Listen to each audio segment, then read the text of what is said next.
boom, boom, boom, boom. That's how it works out, get sweat. He used to break the man. Yeah. He used to knock him down. Heavy puncher. The heaviest? Yeah. His strength was his everything. Yeah. And like this, and so, and so he pulling the big old truck on his shoulders and all this and stuff like that. Reached out and called him several times just to talk. Good guy. George is a great man. Boxers have spoken with deep admiration about the late George Foreman, remembering his terrifying power and incredible legacy, with legends like Mike Tyson acknowledging his unmatched power. Tyson called Foreman the hardest puncher ever, a man whose strength was so unreal that he used to break heavy bags while training his punches carried destructive force, and opponents feared stepping into the ring with him. Floyd Mayweather used to just stand in front of the back, right? Just like that 40 minutes, throw a couple hooks. George Foreman too. It's at the back. Boom, boom, boom, boom, boom. That's how it works out, get sweat. He used to break the man. Yeah. He used to knock him down. Heavy puncher. The heaviest? Yeah.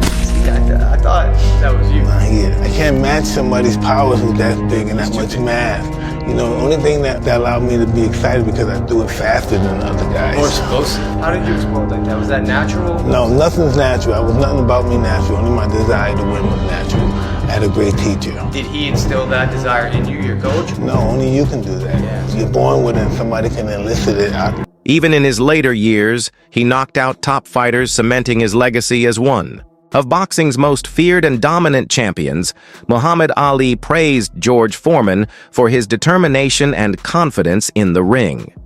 Ali acknowledged that Foreman never backed down and fought with relentless power until the very end, despite losing. Just before the fight, I'm looking at him. I said, "Sucker, you are in trouble tonight. You are fighting the greatest fight of all times. You heard I was the greatest, like you just said you heard this, now you see it. I said, you said I was the greatest, but you're gonna see. I'm fast, sucker. I'm gonna burn you up. You're fighting your idol." I talked through the whole fight. I said, "Come on, sucker." I said, "Show me something. They told me you could hit hard. You're just a sissy. Come on, sucker. Show me something." Oh, I grabbed his head sometimes and I said, "Look at you. Round 7, and you're tired. You have 8 more rounds to go." He's just throwing them. He's breathing. I said, oh, you finished, boy. You are in trouble. I said, "You don't have but 2 chances, slim and none."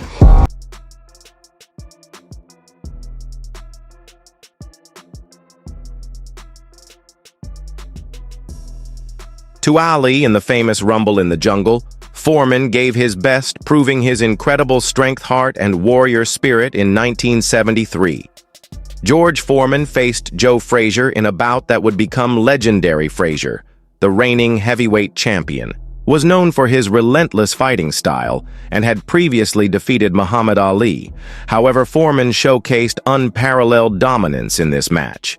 He knocked Frazier down 6 times within just 2 rounds, leading to a technical knockout and securing. Whoever is scared of anybody in the ring. Now be honest.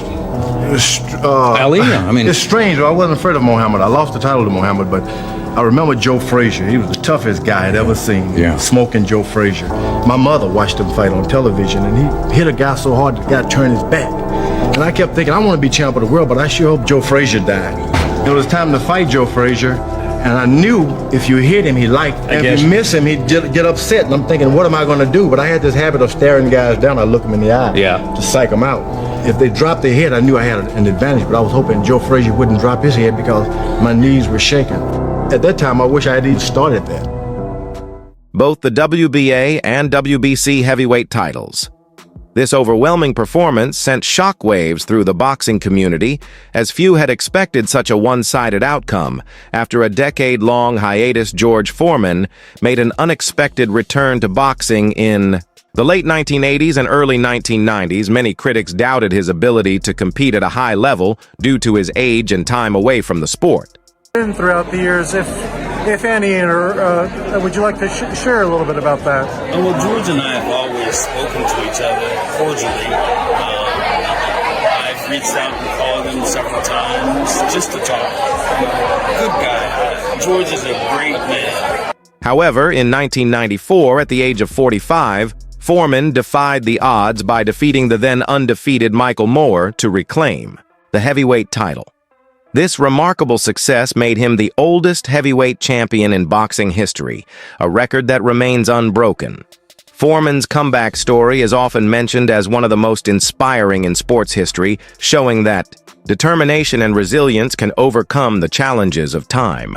Vander Holyfield, a former heavyweight champion, has spoken about the formidable challenge George Foreman presented in the ring. Like a world of hurt going into this fight. Well, right, George Foreman, the only way he promoted his strength. His strength was his everything. Yeah. And like this, and so, he pulling the big old truck on his shoulders and all this and stuff like that. And so, I had people talking about, well, he did this, he did that. I said, look, hey, boxing is not all boxing. I said, no. I said, he got to try to hit me. I said, he's slow as Christmas. I said, he's slow as Christmas. I said, he's not fast. I said, so he throw these big shots. But the difference is, he got good timing. And so that's what I realized, because I pulled back, and by the time I pulled back from the shot ain't got done yet. Bam! I bring my head back because that's how slow he is, his timing. But he got right time. He know that you gonna come back at the right time when you, because he's supposed to be gonna miss me, and I come back. Bam! When I come back, it's coming. Yeah. Right? So I realized, okay, then I got to dance around him a little bit and pack him like this, and so the whole big thing about boxing is making the guy come forth while you punching at the same time. That's how you can maximize your power on him. And I was able to do it sometime, but he was a good disciplined fighter. He didn't lose all this energy on me. He was able to push it off with the bigger arms and maul me. He kind of mauled me in the corner a lot. I couldn't even get out. He was so much stronger. Holyfield described Foreman as the hardest puncher he ever faced, highlighting Foreman's extraordinary strength and training regimen, which included unconventional methods like pulling trucks to build power and endurance. Holyfield also told the physical toll their bout took on him, including losing teeth during the fight, underscoring Foreman's immense power and the respect he commanded among his peers. Renowned boxing trainer and commentator Teddy Atlas has often praised George Foreman, calling him one of the greatest figures in boxing history. Redemption is a powerful word. It's a scary word. It's a powerful word. I know it firsthand. It's very powerful.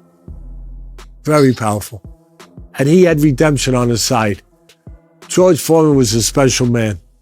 Michael Moore was a special man. George Foreman got put into retirement by Muhammad Ali, really Jimmy Young, but Ali did it. And Ali broke down the monster that night in Zaire. He exposed the monster. He broke down this Herculean fighter that could knock down, walls. And he broke him down. And he made him live with that. He retired. He had one more fight. He got beat by Jimmy Young. Then he retired for 10 years. And he went into the church. He went into, God's work. And during those 10 years, he suffered privately. I know he did. He suffered privately what happened in Zaire.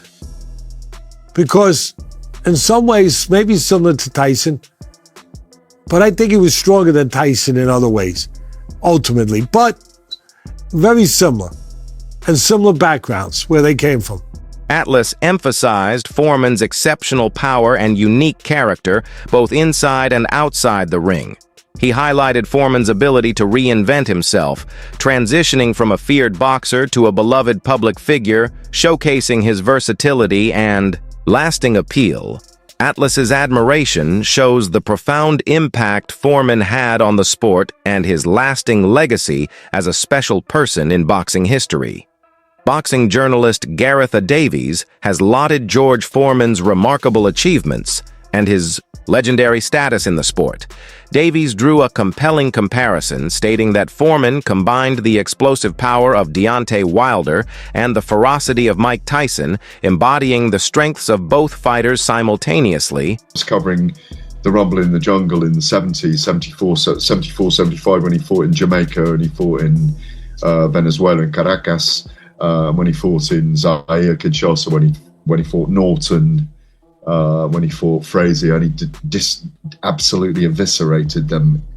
You got to remember what this guy achieved as a boxer. First of all, he won the Olympic, like you said, rightly said, in America. He's one of their greatest athletes. Won the Olympic gold for them in Mexico in 1968.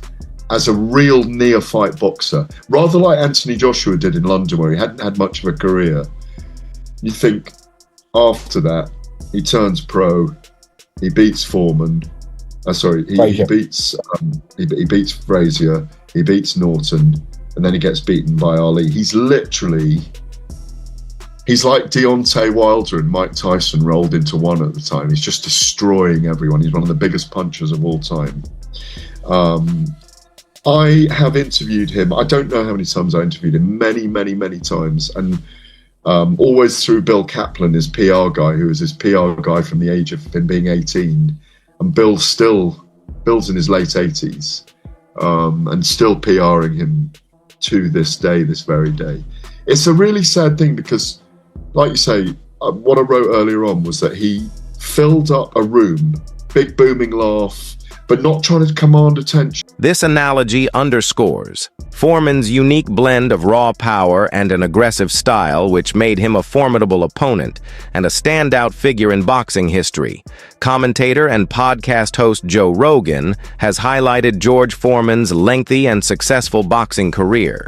Foreman achieved a professional record of 76 wins, with an impressive 68 coming by knockout, stressing his dominance and the fear he instilled in opponents. This characterization shows Foreman's reputation as one of the most powerful and successful heavyweights in boxing history. Joe Rogan has also discussed the importance of George Foreman's victory over Joe Frazier. Frazier, who had previously beaten Muhammad Ali, was considered one of the top heavyweights of his time. Foreman's ability to not only beat Frazier, but to do so in such a dominant fashion, knocking him out, elevated Foreman's standing in the boxing world and showed his exceptional power and skill. ESPN analysts praised George Foreman's resilience and enduring appeal, saying that he could never be counted out both in his boxing career and in his post-box. I want you to pull up George Foreman knocks out Joe Frazier. Oh, it was great. I thought Frazier was gonna die. He knocked him off his feet. That was a crazy one because that was when Joe Frazier just beat Muhammad Ali. Yeah. And then you see what Foreman does to Frazier, and everybody thought that Foreman was going to crush Ali, and they were scared. The power is so extraordinary that if he catches you at all, he thumps you with that jab, and then just swings at you. Oh, that uppercut! Oh my God! Look at that right hand! Oh my God! Foreman is all over! Oh my God! Look at that uppercut! Oh my God! Oh my God! Oh my God, it's power. And here it is. Boom. For the 5th time he's down. This is crazy, this fight. Boom, boom, boom. I mean, what a warrior Joe Frazier was. Endeavors Foreman's ability to reinvent himself, including his successful ventures outside the ring. Such as his popular grill line allowed him to eclipse even his boxing fame. This adaptability and charisma made Foreman a beloved figure beyond the sport, reflecting his multifaceted legacy. After a decade-long retirement, George Foreman made one of the greatest comebacks in boxing history. Many doubted his return. A half a century ago. Let's talk about that guy first. Tell us about the young George Foreman. Well, if you look at boxing as a continuum, he was somewhere between, he was the scary guy. So he's between Sonny Liston and Mike Tyson. And Joe Frazier was about as tough a guy who's ever laced up gloves. He put him down 6 times. And I think that really crystallized Foreman's reputation as invincible. Everybody, who's going to put down Joe Frazier 6 times? And it set up the Rumble in the Jungle, arguably as famous a fight as ever there was for Ali. Thinking he was too old and out of shape to compete at the highest level. However, in 1994, he proved everyone wrong. By knocking out Michael Moore to reclaim the heavyweight championship at 45 years old, this victory not only made him the oldest heavyweight champion ever, but also won the hearts of fans worldwide. During the 1970s, George Foreman was seen as a cruel and unstoppable force in boxing, unlike the charismatic Muhammad Ali or the gritty Joe Frazier. Foreman rarely showed emotion in the ring. About Foreman than perhaps anyone else is the idea you cited before of reinventing yourself. It's uniquely American, but it's never been done this way in boxing. It wasn't just coming back as a preacher and a pitchman and selling hamburgers or grills or whatever it was.